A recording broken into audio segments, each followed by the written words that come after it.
sallallahu wa ala alihi wa ashabihi wa man sara ala nahjihi wastanna bisunnati ila yaumiddin. Qala ta'ala ya ayyuhalladzina amanu ittaqullaha haqqa tuqatih wa la tamutunna illa wa antum muslimun. Amma ba'd, ma'asyara al-muslimin wal muslimat, al-hadirin wal hadirat, jamaah Masjid Riyadul Muttaqin, Desa Pulau Payung, Kecamatan Rumbio Jaya.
Kaki kita tempat yang mulia ini, yang satunya mengangkat derajat di sisi Allah dan yang satunya menghapus dosa-dosa kita.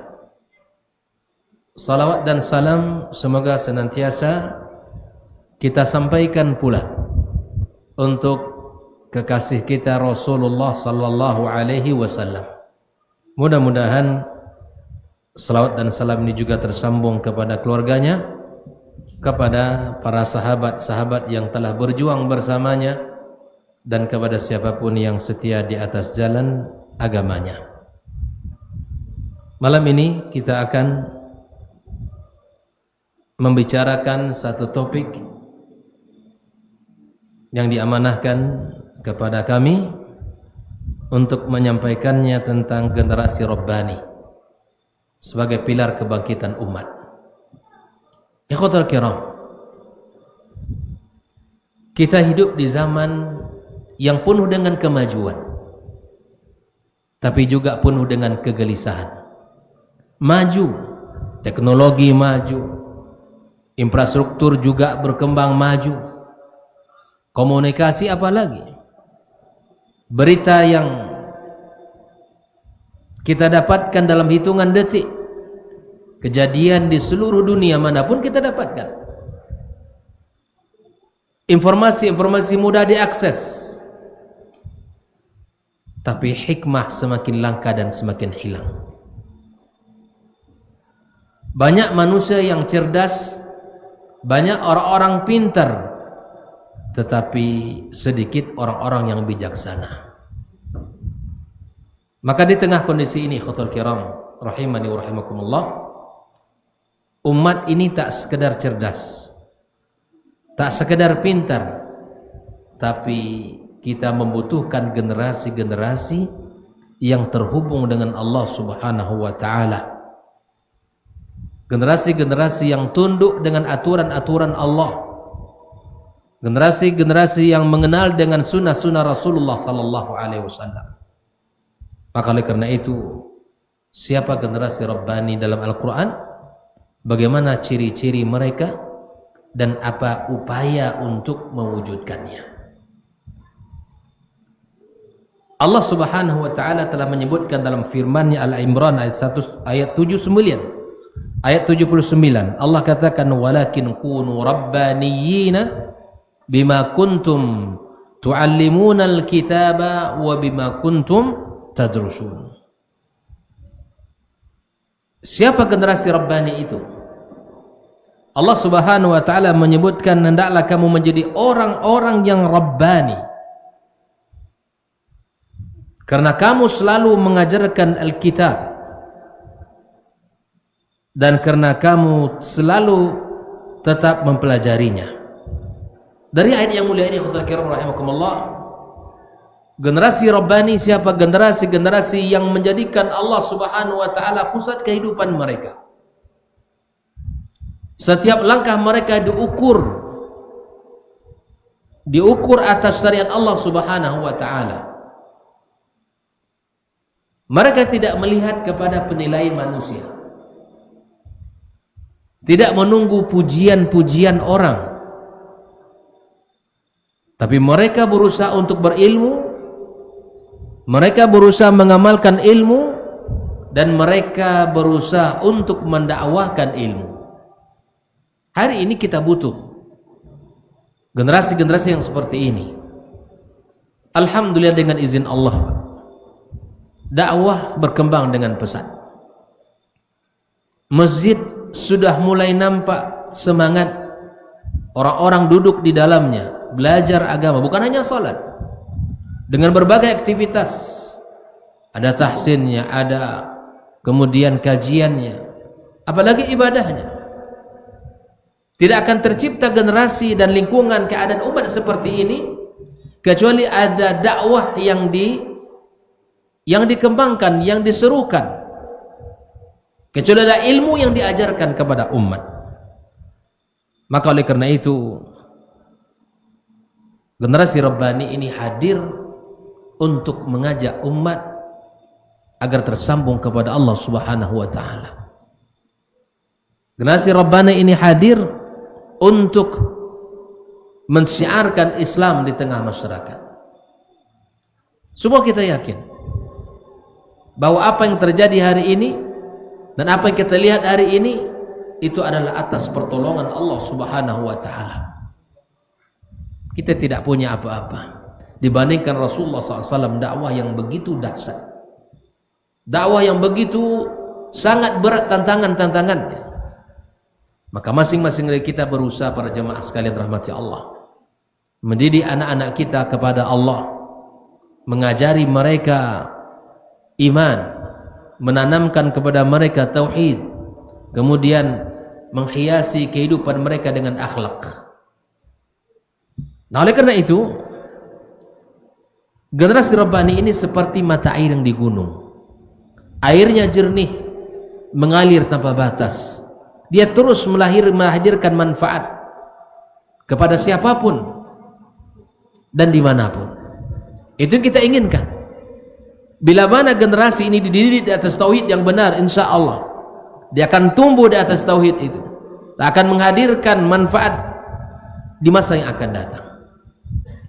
Nah, tentu pertanyaannya, ya, apa yang mesti kita lakukan agar lahir generasi-generasi Rabbani itu? Yang pertama, ikhwatal kiram rahimakumullah, yang bisa kita lakukan yang pertama adalah pendidikan itu harus berbasis kepada tauhid. Pendidikan yang kita berikan dimulai dari penanaman tauhid.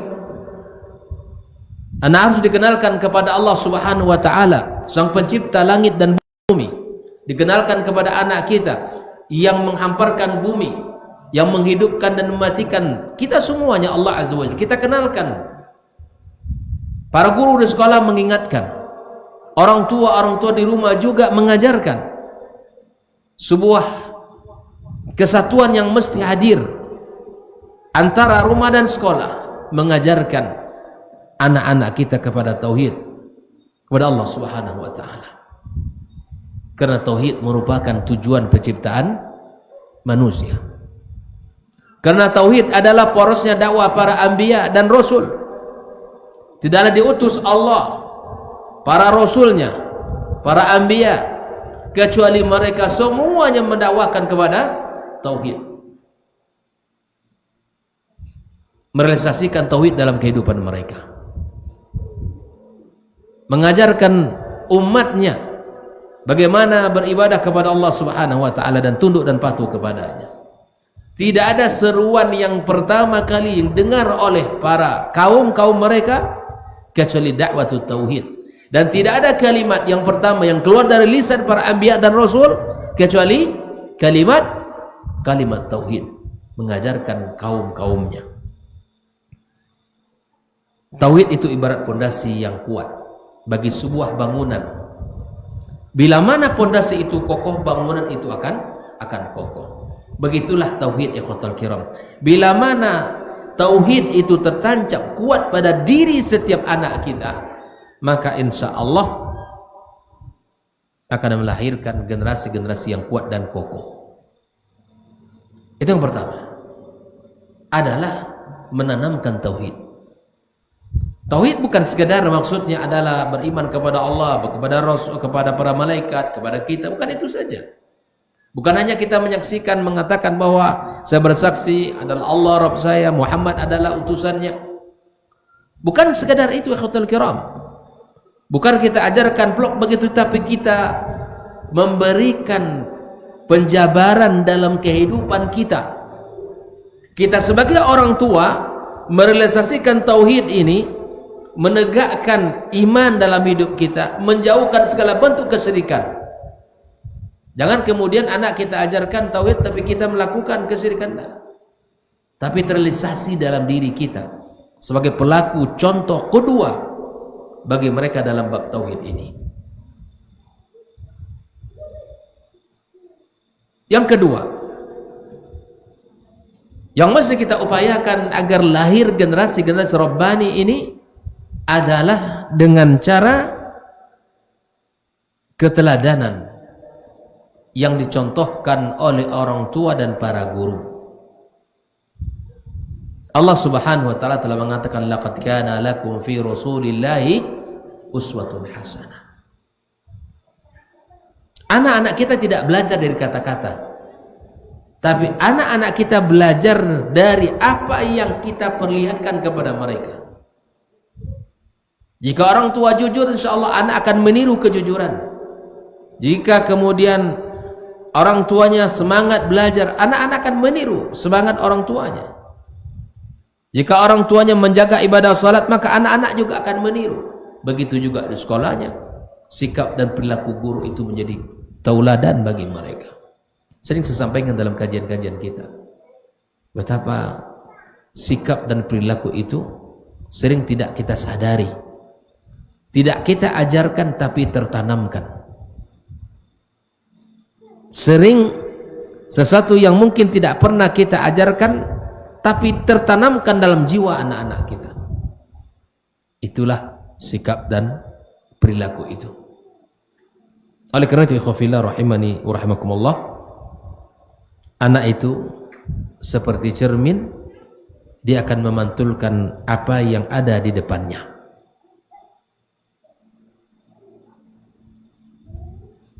Dia akan meniru apa yang dilakukan oleh kedua orang tuanya. Maka keteladanan orang tua dan keteladanan para guru sangat dibutuhkan di dalam melahirkan generasi-generasi Rabbani ini.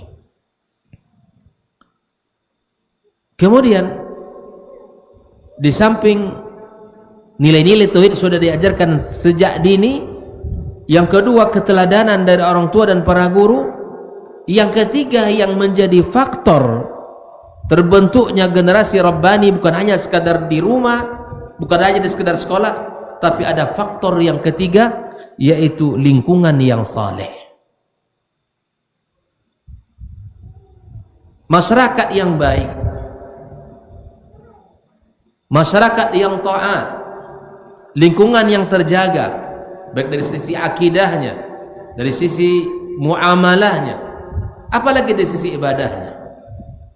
Ibrahim alaihissalam ketika sampai di kota Mekah, saat dia mengantarkan Hajar dan putranya Ismail, hal yang pertama diminta oleh Nabi Ibrahim alaihissalam agar Allah jadikan negeri Mekah itu aman.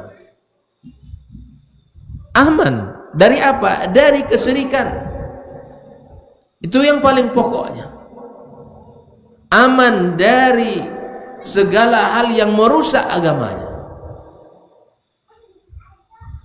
aman untuk akidah anak-anak kita, aman untuk ibadah anak-anak kita.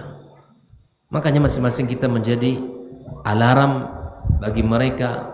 Masing-masing kita punya tanggung jawab yang besar terhadap anak-anaknya, dan lingkungan itu menjadi faktor yang sangat dominan di dalam membentuk karakter anak-anak ini. Kita tahu semua bahwa lingkungan itu sangat berpengaruh, seperti mana yang disebutkan oleh Nabi kita alaihi salatu wassalam, bahwa seseorang itu akan dipengaruhi oleh sahabat-sahabat, oleh lingkungan yang ada. Itu kan sangat memberikan warna,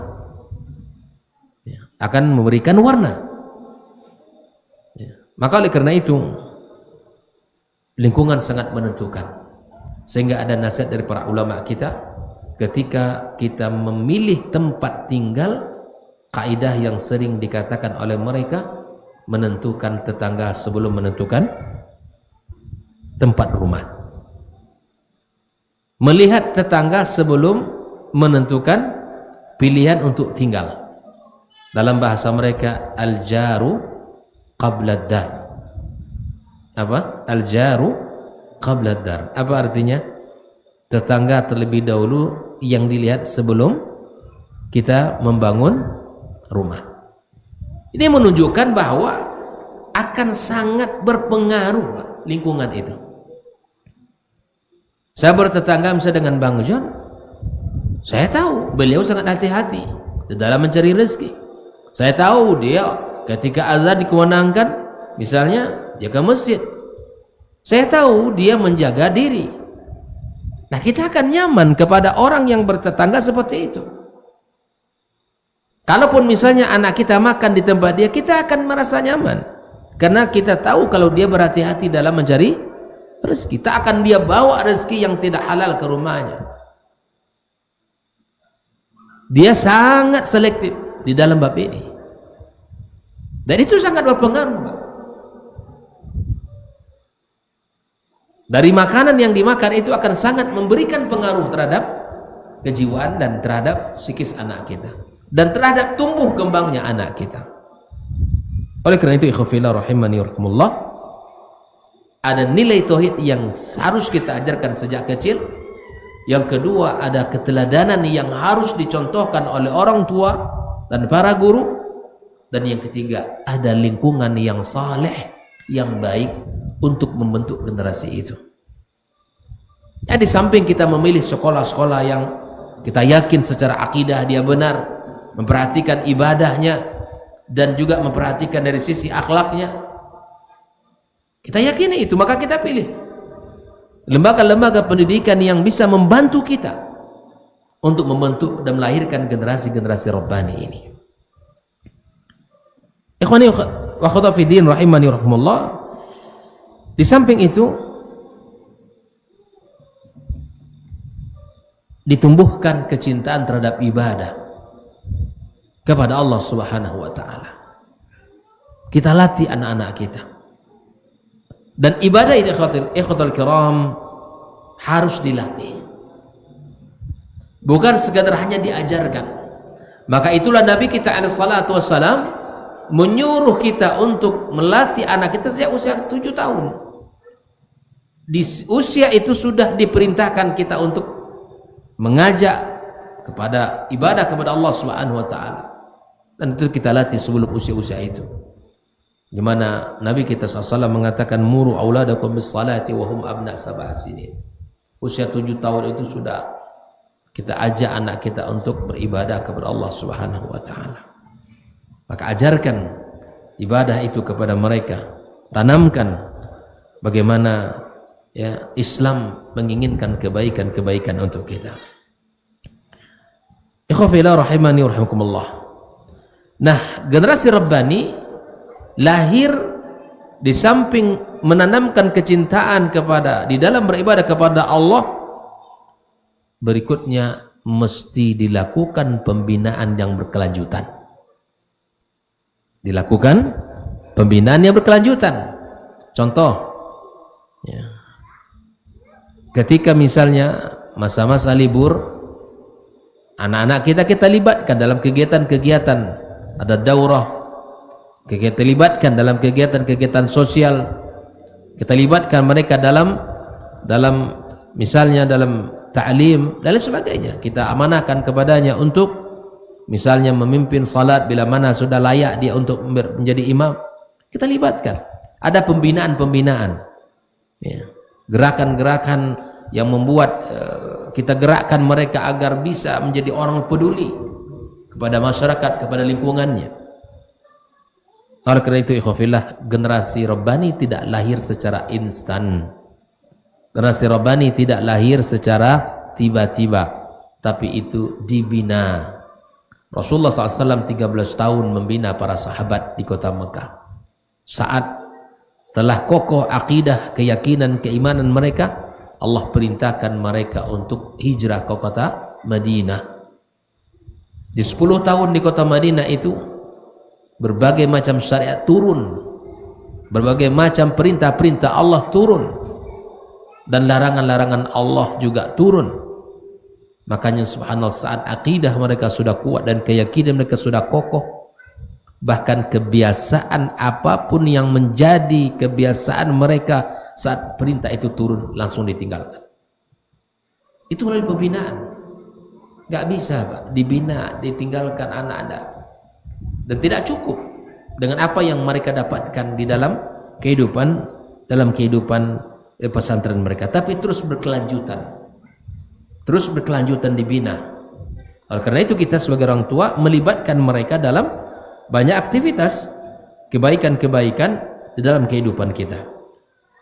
Inilah ya paling tidak 5 upaya yang bisa kita lakukan di dalam ya melahirkan generasi-generasi Rabbani yang terhubung kepada Allah Subhanahu wa taala, generasi-generasi yang tunduk dan patuh kepada perintah-perintah Allah, generasi-generasi yang tumbuh dengan mencintai sunnah-sunnah Rasulullah sallallahu alaihi wasallam. Nah, kalau kita ingin melihat apa ciri-ciri mereka, satu, generasi Rabbani ini generasi yang dekat dengan kalamullah. Nabi kita alaihi salatu wassalam mengatakan, khairukum man ta'allama al-Qur'ana wa 'allamahu. Sebaik-baik kalian adalah orang yang belajar Al-Qur'an dan mengajarkan. Generasi Rabbani adalah generasi yang menjadikan Al-Quran sebagai panduan hidup mereka. Al-Quran tidak dibaca di waktu luang, tapi Al-Quran dijadikan sebagai kebutuhan jiwa mereka. Al-Quran tidak hanya dibaca, tapi ditadaburi, diambil pelajaran, kemudian diamalkan dalam kehidupan. Dan ini memang menjadi PR kita bersama. Ya, mungkin kita semuanya masih dalam tahap apa? Membaca. Belum masuk kepada tahap menjadikan Al-Quran sebagai sesuatu yang kita tunggu untuk kita ambil hikmah dan kita amalkan. Tapi mari kita belajar bersama untuk naik level. Mari kita tingkatkan level kita agar tidak hanya sekedar membaca, tetapi kita berusaha untuk mengambil hikmah dan pelajaran dari Al-Quran itu sendiri. Kita lihat contohnya. Abdullah bin Mas'ud radhiyallahu ta'ala anhu menggambarkan, dan sahabat lain juga menggambarkan, bahwa kami, kata mereka, tidaklah melewati 10 ayat, misalnya 10 ayat dibaca, dipahami, diamalkan, baru nanti setelah itu berpindah kepada ayat berikutnya. Maka mereka generasi-generasi Rabbani, ikhwatul kiram, tidak hanya mengejar bacaan, banyaknya bacaan, tapi kedalaman penghayatan dan tadabbur yang mereka lakukan. Itu. Membaca banyak bagus, tapi bukan sekedar kita membaca tanpa mengambil hikmah. Makanya di antara metode dulu para as-salafus saleh, tidaklah mereka lewati 10 ayat kecuali mereka dulu fahami maknanya, mereka ambil hikmahnya, lalu mereka amalkan dalam kehidupan. Setelah itu baru mereka pindah. Imam Malik misalnya, Imam Malik ketika hendak mengajarkan hadis Nabi alaihi salatu wassalam, beliau mempersiapkan diri, lalu kemudian memakai pakaian terbaik, duduk dengan penuh khidmat, dan inilah bentuk pengagungan terhadap ilmu yang bersumber dari wahyu yang disampaikan oleh Nabi kita alaihi salatu wassalam. Kita tahu bagaimana Imam Malik, bagaimana Imam Malik sebelum diutus belajar oleh ibunya kepada gurunya, dia dipersiapkan terlebih dahulu oleh ibunya, disiapkan jiwanya, disiapkan hatinya, diberikan pakaian terbaiknya. Ambillah adabnya nak sebelum kamu mengambil ilmunya. Ini tugas kita setiap hari, ikhwatul kiram. Ingatkan anak-anak kita sebelum dia berangkat menuju ke sekolah, atau ketika kita sampai di sekolah, sebelum atau saat dia turun dari kendaraan kita, ingatkan, ambil adab guru-gurumu nak, serius kamu belajar, ya. Ingatkan dengan kalimat-kalimat yang bisa mengokohkan anak-anak kita dalam menuntut ilmunya. Maka oleh karena itu, ikhwafillah, para ulama yang lain juga demikian. Imam Syafi'i rahimahullah ta'ala, Imam Nawawi rahimahullah ta'ala, Imam Ahmad ibn Hanbal, mereka semuanya orang-orang yang dekat dengan Al-Quranul Karim, yang menjadikan Al-Quran sebagai panduan dalam hidup mereka itu sendiri. Maka Allah subhanahu wa ta'ala angkat, Allah muliakan, Allah tinggikan derajat dan kedudukan mereka. Nabi kita alaihi salatu wassalam telah mengatakan, innallaha yarfa' bihadzal kitab aqwaman wa yadha'u bi akharin. Allah angkat Pak dengan Al-Quran ini beberapa kaum, dan Allah rendahkan orang-orang yang tidak dekat dengan Al-Quranul Karim. Kalau kita ingin anak kita, generasi kita ke depan diangkat Allah, dimuliakan Allah, tidak ada jalan kecuali mereka harus menjadikan Al-Quran sebagai panduan mereka. Jelas. Mungkin orang memandang gitu ya, kesuksesan itu macam-macam ya. Ini sekolahnya jurusan ini, jurusan itu, jurusan macam-macam jurusan. Saya tidak menyalahkan itu.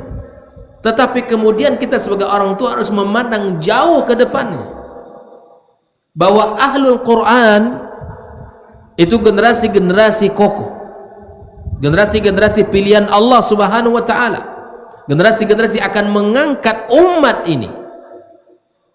Jangan pernah kita remehkan itu, jangan pernah kita anggap itu adalah nanti bagaimana masa depanmu nak. Jangan, masa depan itu bukan di tangan kita, di tangan Allah. Nanti kamu jurusan Al-Quran paling-paling jadi imam masjid lah ya ikhwan. Keberkahan hidup itu akan dirasakan, bukan hanya di dunia, bahkan sampai di akhirat. Betapa bangganya nanti di saat semua orang berdiri di hadapan Allah, dipanggil oleh Allah, fulan dipanggil oleh Allah, diberikan mahkota kemuliaan kepadanya sebagai bentuk balasan, penghargaan, penghormatan terhadap kesabarannya, kesungguhannya dalam mengawal putra-putrinya menjadi ahlul Quran. Dan memang ahlul Quran bukan sekadar mereka yang menghafal. Ahlul Quran mereka yang menghidupkan Al-Quran dalam kehidupan mereka, memakai perintah-perintah Allah, menegakkan perintah-perintah Allah, dan meninggalkan larangan Allah Subhanahu wa ta'ala. Ini yang menjadi impian kita bersama. Tapi sedikit orang tua yang subhanallah hari ini masih terpaku dengan apalagi hari ini saya sangat sedih Pak. Terkadang sekolah ditanya ujiannya apa, paket atau enggak, nah, ujian paket atau ujian negeri atau kemana? Ya, antum menyekolahkan anak untuk apa? Bagaimana? untuk mendapatkan ijazah kita numpuk, ya kan? Dulu lulus mana dulu bang? Antum? Ustaz, mana dulu? Nah, artinya oke lah, saya tidak mengatakan tidak boleh, silakan. Tapi bila mana di situ ada nilai dari kebaikan-kebaikan yang diajarkan dari pondok itu, tak ada masalah ikhwan, tidak masalah.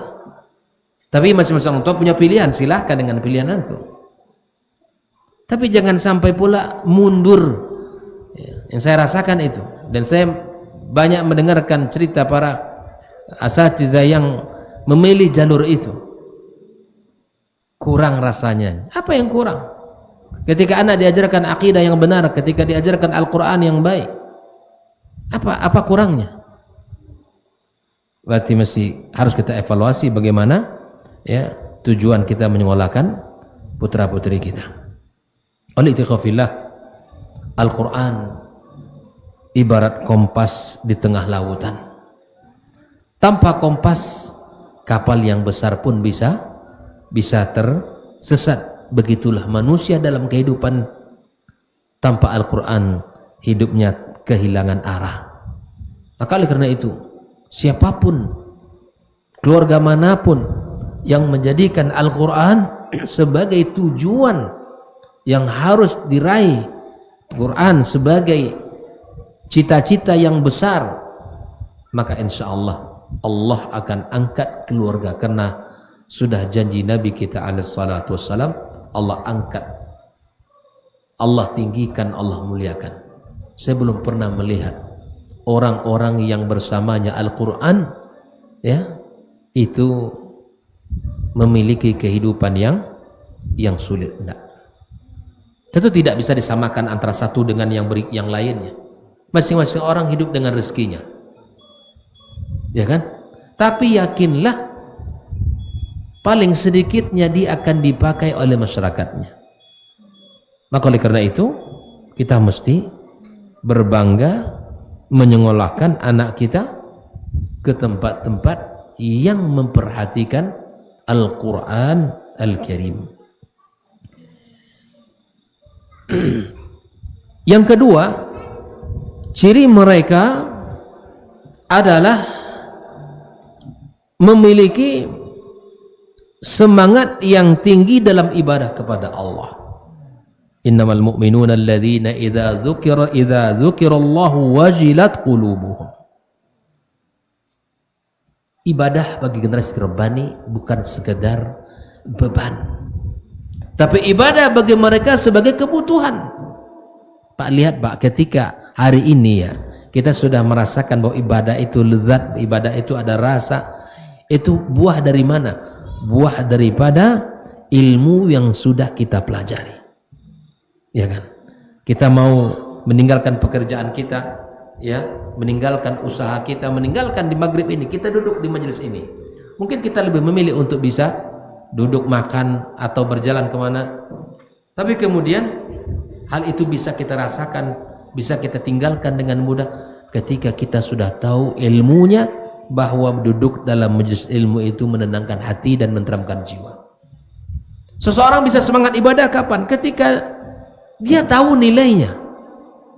Maka generasi Rabbani, generasi yang memiliki semangat ibadah yang tinggi. Salat bukan sekedar kewajiban, bahkan salat dijadikan sebagai tempat untuk mendapatkan ketenangan. Kita ingat kisah Nabi kita alaihi salatu wassalam dalam beban berat berdakwah, sampai dia mengatakan kepada Bilal, ya Bilal arihna bis salah.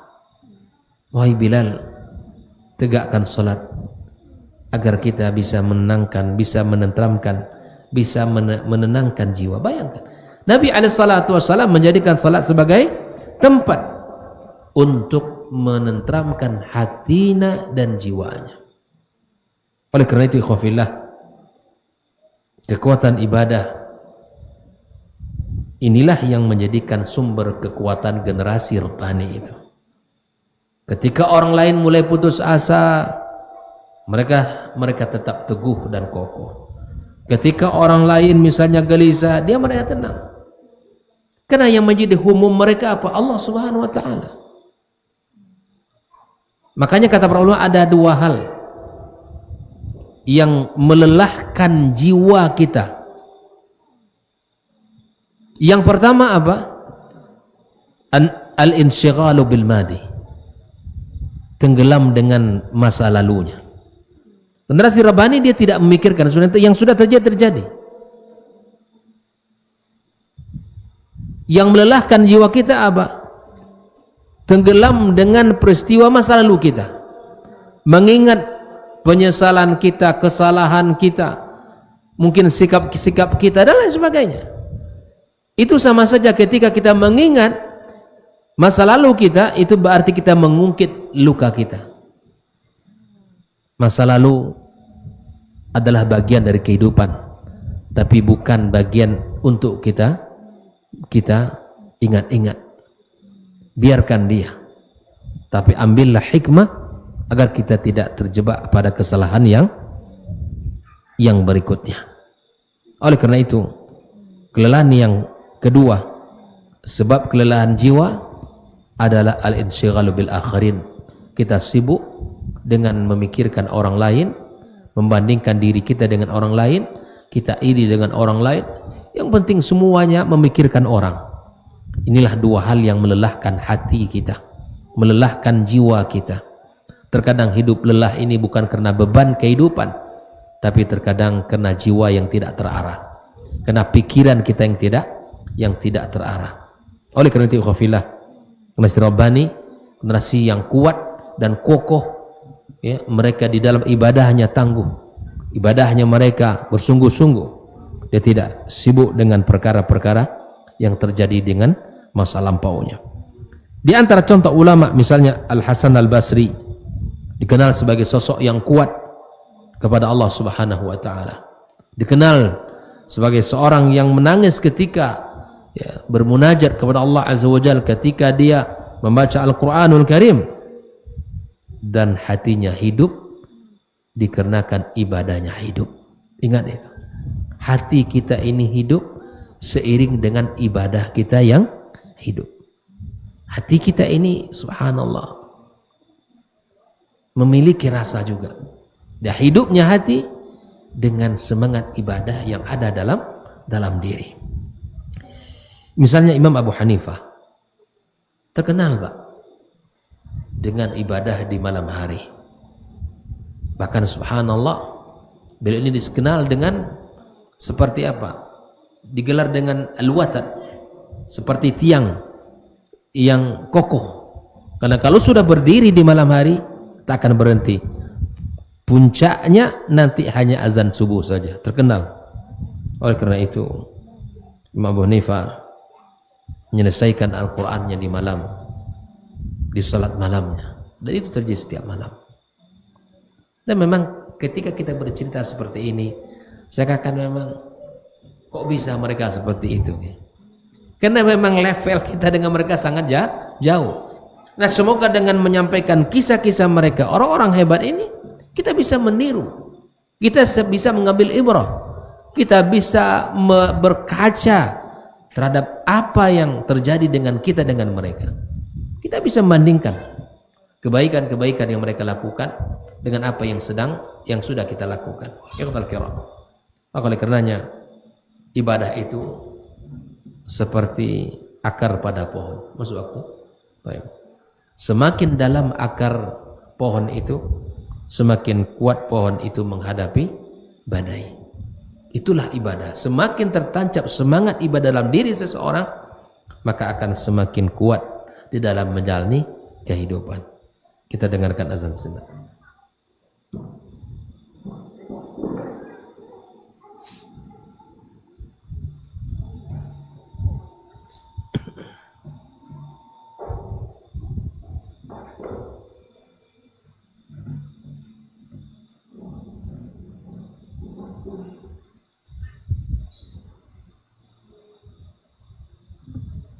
Allahu Akbar,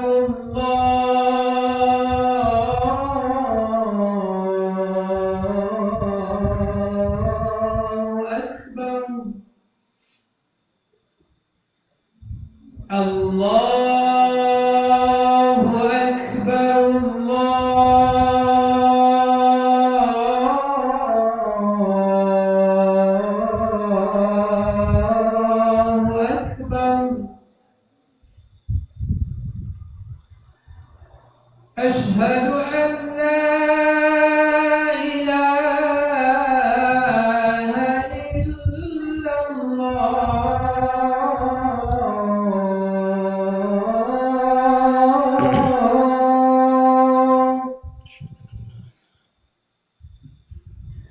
أشهد أن لا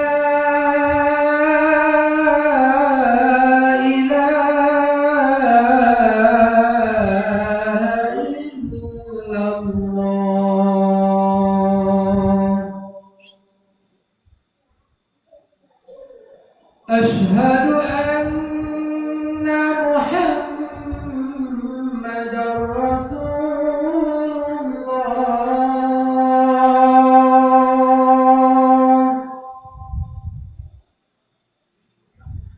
أشهد أن محمدا رسول الله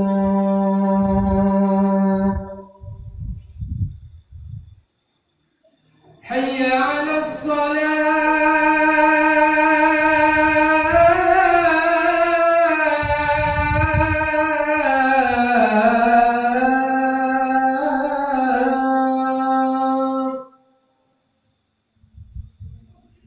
حي على الصلاة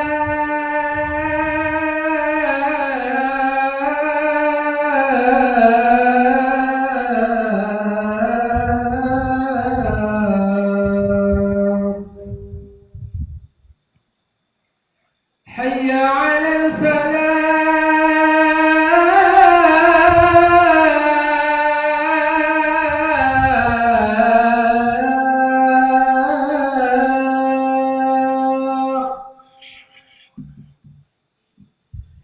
حي على الفلاح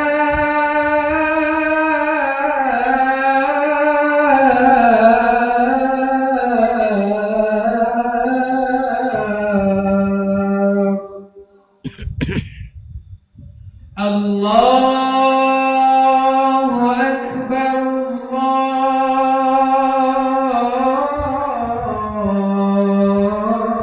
الله أكبر لا إله إلا الله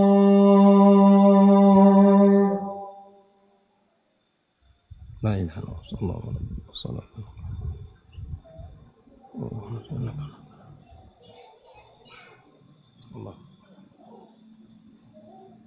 الله طيب بسم الله tes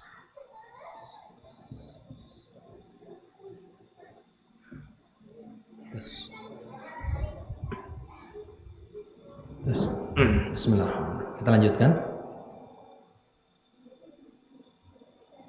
Di antara ciri mereka generasi Rabbani dekat dengan Al-Quranul Karim. Yang kedua, memiliki semangat yang tinggi dalam beribadah kepada Allah. Dan yang ketiga adalah memiliki akhlak yang mulia. Rasulullah sallallahu alaihi wasallam mengatakan innama bu'ithu liutammima makarimal akhlaq. Akhlak itu ikhwatul kiram buah daripada keimanan. Seharusnya ketika seseorang memiliki iman yang kuat, ketika dia rajin di dalam menjalankan perintah-perintah Allah, lahir dari perilakunya akhlak yang mulia. Nabi SAW mengatakan, akmalul mu'minina imanan ahasinukum akhlaqa. Mukmin yang sempurna imannya adalah mukmin yang baik akhlaknya. Maka akhlak sebetulnya dia lahir dari sebuah keimanan yang kokoh. Maka generasi Rabbani mereka lihat memiliki akhlak yang luar biasa, jujur, amanah, tawadhu, penuh dengan kasih sayang, perhatian, sosial, dermawan. Lihat, akhlak itu di dalam Islam sangat penting. Karena banyak orang masuk Islam bukan belajar dari buku, tapi banyak orang masuk Islam dari sikap dan perilaku.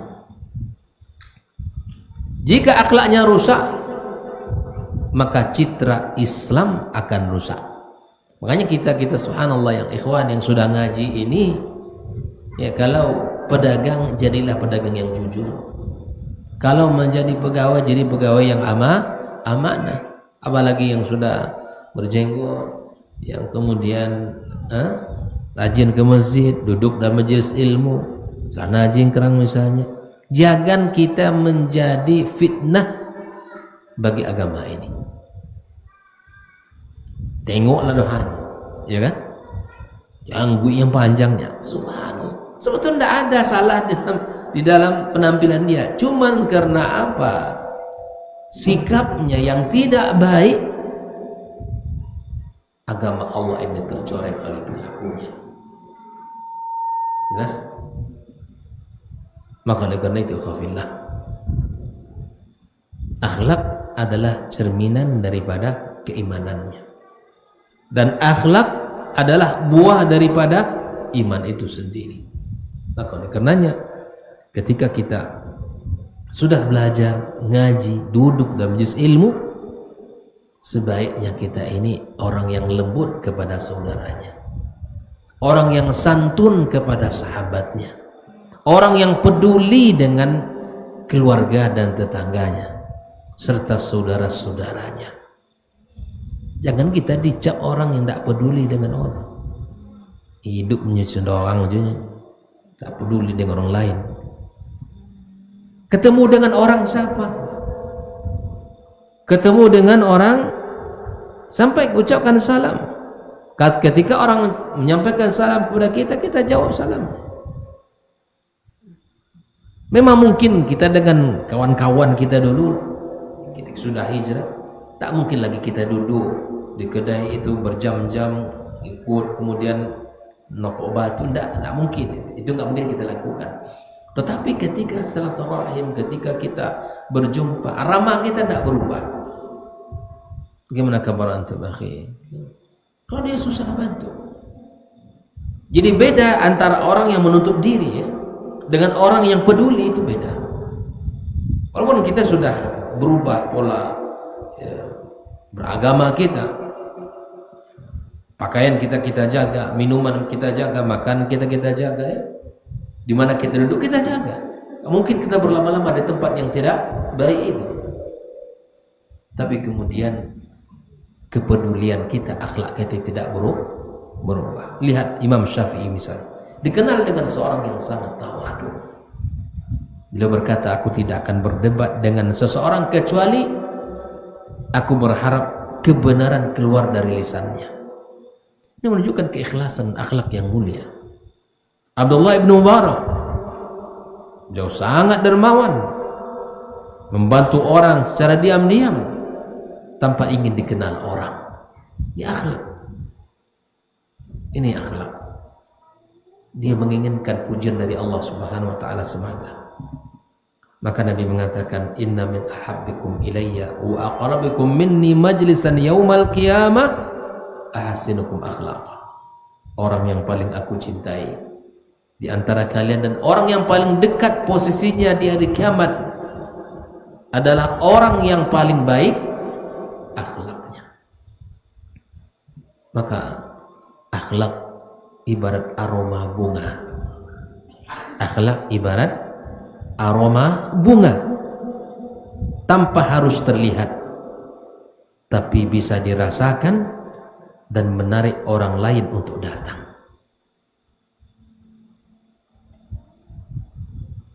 Tanpa kita harus tampil, tapi kita punya pengaruh, disenangi orang. Inilah generasi-generasi kita inginkan lahir dari rumah tangga kita. Generasi-generasi yang memberikan manfaat, memberikan kebaikan kepada umat dengan akhlaknya, dengan sikap dan perilakunya, dan itu adalah buah daripada iman itu sendiri. Khafila rahimani rahimullah. Generasi Rabbani bukan sekedar memikirkan diri, tapi generasi Rabbani di antara ciri mereka memiliki semangat untuk memberikan manfaat melalui dakwah ini. Allah Subhanahu wa taala katakan, kuntum khairu ummatin ukhrijat linnas. Kalian sebaik-baik umat dilahirkan oleh Allah Azza wa Jalla, sebaik-baik umat yang Allah keluarkan di muka bumi ini. Generasi Rabbani tidak hidup infiradi. Dia tidak mengurung diri. Tidak hanya puas menjadi baik untuk dirinya sendiri. Tidak.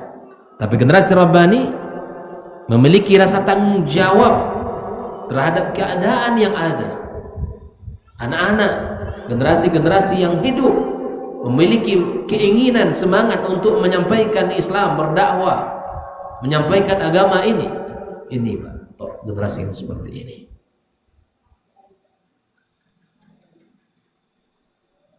Dakwah tidak selalu di mimbar. Tidak selalu di mimbar. Tapi bisa dilakukan dalam kehidupan lapangan dakwah itu sendiri. Dengan berbagai kegiatan-kegiatan yang bisa kita lakukan. Bantuan, perhatian, kunjungan, peduli. Dan jangan sampai kita yang sudah ngaji ini pun dicap seperti tidak peduli dengan orang. Kita mesti, misalnya kita ada saudara kita yang sakit, kita yang dulu menjenguk, atau ada keluarga kita, sahabat kita, tetangga kita yang meninggal, kita yang pertama menjenguknya. Kita yang menyiapkan segala kebutuhan yang dibutuhkan oleh keluarga yang sedang ditimpa musibah. Kita yang terdepan. Kita contohkan, kita yang bergerak, kita yang mengambil alih, kita ringankan beban mereka yang sedang ditimpa. Itu Pak, sifat dan karakter mereka generasi-generasi ini. Umar bin Abdul Aziz, pemimpin yang menjadikan dakwah sebagai misi hidupnya. Dalam waktu yang singkat, beliau mampu mengubah kondisi umat dengan keadilan beliau dan ketakwaannya kepada Allah. Masyarakat mendapatkan kesejahteraan yang luar biasa. Tidak ada orang-orang yang sulit hidupnya karena beliau memberikan hak-hak mereka. Al-Qur'an, masing-masing kita punya misi dakwah. Saya katakan tidak mesti di mimbar, tapi kita masing-masing punya tanggung jawab untuk menyampaikan Islam ini, mengenalkan sunnah-sunnah Nabi ini. Dan jangan kita dicap juga orang yang kaku. Kita berharap kita bisa mendakwakan dengan baik kepada saudara-saudara kita atau keluarga-keluarga terdekat kita. Ya. Mereka-mereka yang belum mengenal dakwah as-salaf ini, kita sampaikan, kita contohkan, kita perkenalkan, dan itu bisa melalui akhlak kita, melalui semangat ibadah kita, melalui komunikasi kita, melalui amanah-amanah yang telah diberikan kepada kita. Mari kita ikhwafillah, ciri berikutnya generasi Rabbani termasuk adalah generasi-generasi yang sabar dan tangguh dalam menghadapi ujian kehidupan. Ya ayyuhalladzina amanu sabiru wasabiru warabitu. Wahai orang beriman, kata Allah, bersabarlah kalian dan kuatlah kesabaran kalian. Generasi Rabbani bukan generasi yang tidak masalah. Selama kita hidup, masalah akan terus ada. Tapi generasi yang tangguh dan kuat menghadapi dan menjalani keadaan dan masalah itu. Makanya subhanallah, kata Nabi SAW, generasi yang baik itu generasi yang tidak menjadi generasi imma'ah. Generasi imma'ah itu apa? generasi yang ketika orang baik-baik dia, tapi ketika orang buruk dia, bukan itu. Tapi kita menginginkan generasi-generasi tetap kokoh dan kuat bagaimanapun keadaannya. Jelas, itu yang kita inginkan dari generasi-generasi Rabbani ini. Oleh karena itu, khafillah, kesabaran ya, itu akan melahirkan ketangguhan. Orang-orang yang sabar insya Allah tangguh ya, dan tidak akan mudah menyerah, tidak akan mudah putus asa, dan tidak akan lari dari masalah. Dia akan hadapi masalah itu. Dia yakin Allah Subhanahu wa taala akan menolong dan akan memberikan jalan keluar dari kehidupannya. Ahmad Ibn Hanbal sebagai contoh, disiksa, dipenjara karena mempertahankan akidahnya, namun beliau tetap teguh dan kokoh, tidak mengorbankan kebenaran yang ia yakini. Fitnah khalqul Quran, kita tahu semua itu, tapi Imam Ahmad tetap kokoh di atas pendiriannya, dan inilah hasil daripada pendidikan generasi Rabbani ini. Kemudian di antara ciri mereka itu bukan sekedar berilmu, tapi menghiasi diri mereka dengan amal dan akhlak mereka. Allah katakan, kabura maqtan indallahi an taqulu ma la taf'alun. Amat besar kebencian di sisi Allah Subhanahu wa taala mengatakan sesuatu yang tidak dikerjakan. Maka kita ingatkan anak-anak kita bahwa tidak berhenti dalam ilmu, tapi kita harus mengamalkan apa yang sudah kita ketahui. Ilmu tanpa amal akan menjadi beban. Ilmu tanpa amal tidak akan melahirkan kebaikan. Maka oleh karena itu kita mesti mengajar, mencontohkan, menyemangati anak-anak kita untuk rajin belajar dan kemudian mengamalkan ilmu-ilmu yang sudah kita pelajari. Seperti contoh Fudail bin Iyad misalnya, di dalam kehidupan Fudail, bahwa orang berilmu yang tidak mengamalkan ilmu akan menjadi orang yang paling menyesal di hari akhirat nanti. Oleh karena itu, khafillah, ilmu tanpa diamalkan ibarat pohon tanpa berbuah ya, tidak memberi apa-apa, tidak memberi manfaat apa-apa dalam kehidupan. Oleh karena itu kita mesti berusaha menjadikan generasi-generasi kita yang tidak hanya sekedar mereka ini berilmu, tapi kita berharap mereka ini juga mendakwahkan ilmu mereka. Wallahu ta'ala alam. Mudah-mudahan apa yang kita bahas pada malam ini menjadi nasihat bagi diri kami dalam mendidik anak-anak dan generasi, dan kita semua yang hadir dalam majelis ini semoga menjadi nasihat dan peringatan di dalam mengawal putra-putrinya masing-masing, dan kepada siapapun yang mengikuti kajian kita. Wallahu ta'ala alam. Ada yang bertanya? Kalau tidak ada, kita akhiri pertemuan kita. Wassallallahu wasallama ala nabiyyina wa habibina Muhammadin wa ala alihi wa sahbihi ajma'in. Assalamualaikum warahmatullahi wabarakatuh.